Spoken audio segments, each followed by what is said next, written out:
शायद आप में से किसी को यह बात नागवार भी गुजरे, लेकिन यूनिफॉर्म कल्चर दोबारा से पाकिस्तान की तमाम यूनिवर्सिटीज़ में होना चाहिए। उसकी वजह यह है कि मैं जहाँ से पढ़ा, army public college of management and sciences, UT Taxila से इसकी एफिलिएशन थी। वहाँ पर उस दौर में, हमारे वक्त में, आज से 2 साल पहले यूनिफॉर्म सब बच्चों पे और बच्चियों पे लाजिम थी।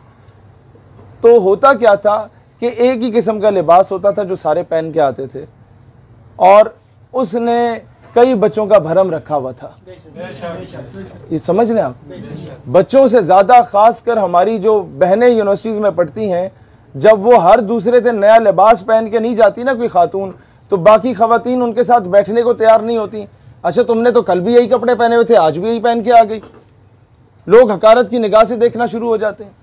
ये ख़वातीन जिस माँ ने, वो हिटलर मरहूम फरमाते थे, give me a good mother and I will give you a good generation.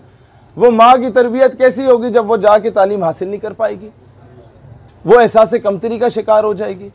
लिहाजा यूनिफॉर्म एक ही हो, कई लोगों का भरम रहता है, और हर किस्म की फहाशी से आप बच सकते हैं।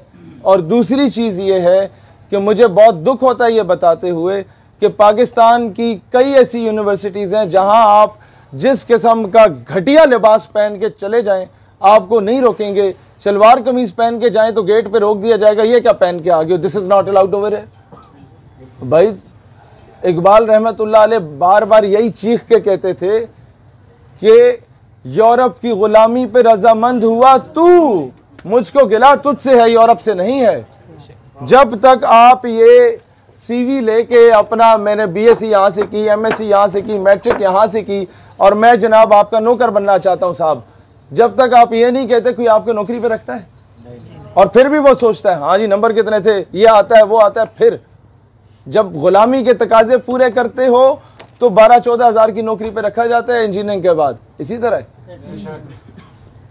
जब आप पिंड के चौधरी के पास जाओगे, जनाब मुझे दाने दो, मैं आपके खेतों में हल चलाऊंगा, उसके बगैर वैसे तो नहीं देगा जब तक आप खुद नहीं जाएंगे। जबरदस्ती तो गुलाम कोई नहीं बनाता ना।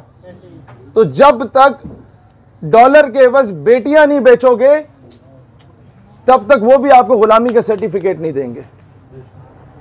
आज आपको पता है, कल एक ये आपके 17 या 18 साल पूरे हो चुके हैं डॉक्टर आफिया सिद्दीकी को अमरीकी कैद में, और क्या हम लोग जश्न आज़ादी मना रहे होते हैं, बाइकों के सिलेंसर निकाल के हम लोग यौम दिफा बना रहे होते हैं, जनाब हमने ये कर दिया वो कर दिया, कौम की बेटी बाहर है जनाब।